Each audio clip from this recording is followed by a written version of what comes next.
Okay, so I'm going to record now a screencast showing you how to do what we did in class tonight. So the first step will be to create a couple of variables. One we'll call height, and we'll define that as a vector.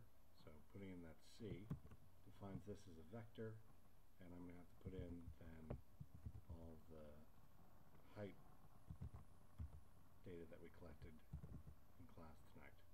So this is height in inches for everyone in our class this evening. Okay. Now you'll see that we have the history here.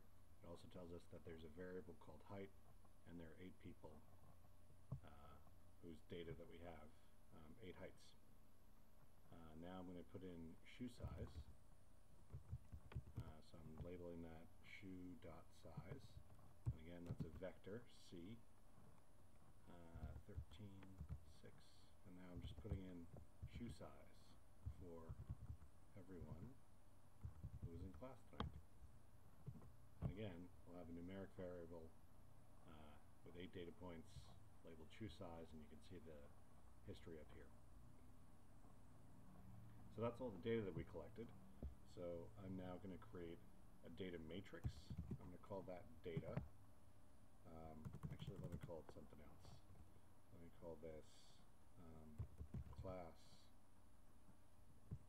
data, and that's going to be equal to the height and the shoe size together. So we're going to do what's called a column bind.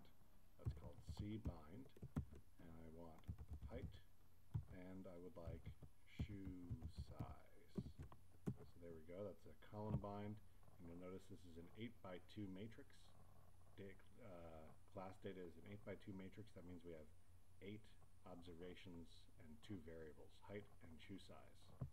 Now R likes to do statistical analyses on a different class of data structure.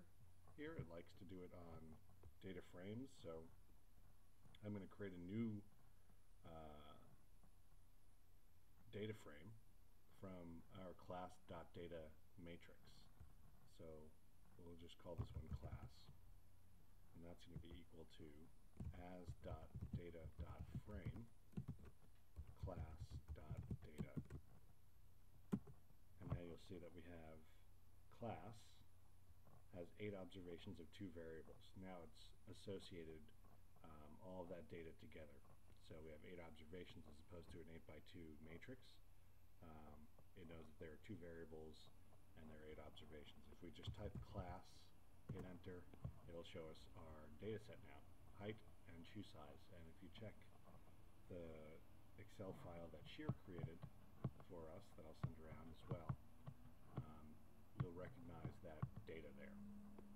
So the next thing we'd like to do is create a regression. I'm going to call it regression 1, reg1, and we're going to equals lm for linear model, and we're predicting height by, so we're going to use tilde and then shoe size, okay, comma, data equals class, so that it knows that we're looking at the class data.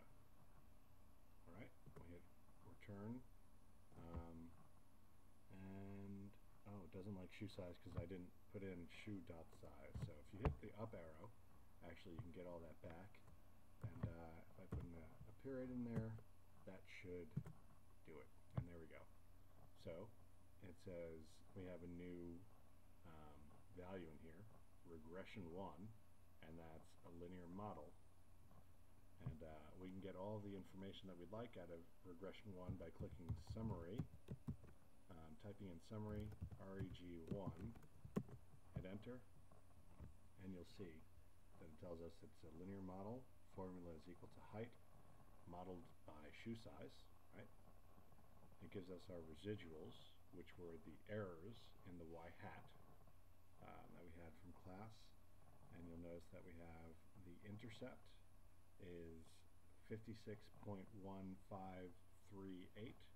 and I believe that'll be exactly the same as we had from class. I'm just checking over here. Shear's data set. Shear's Excel sheet. It's all the way to the side. I haven't seen that. And yeah, beta 0 we found is 56.15. Same thing. Shoe size. That's going to be beta 1, 1.3846, and that's what we got from class. And over here you can see that this is significant. You see 3 stars at the 0.001 level. Same thing for the intercept. The intercept is beta 0. That was the adjusted mean.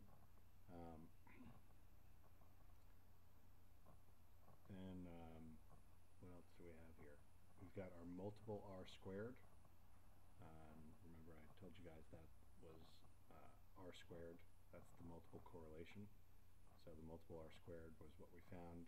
We had 0.91, 0.9063. That's within rounding error. And then our F statistic, 58.03, with 1 and 6 degrees of freedom.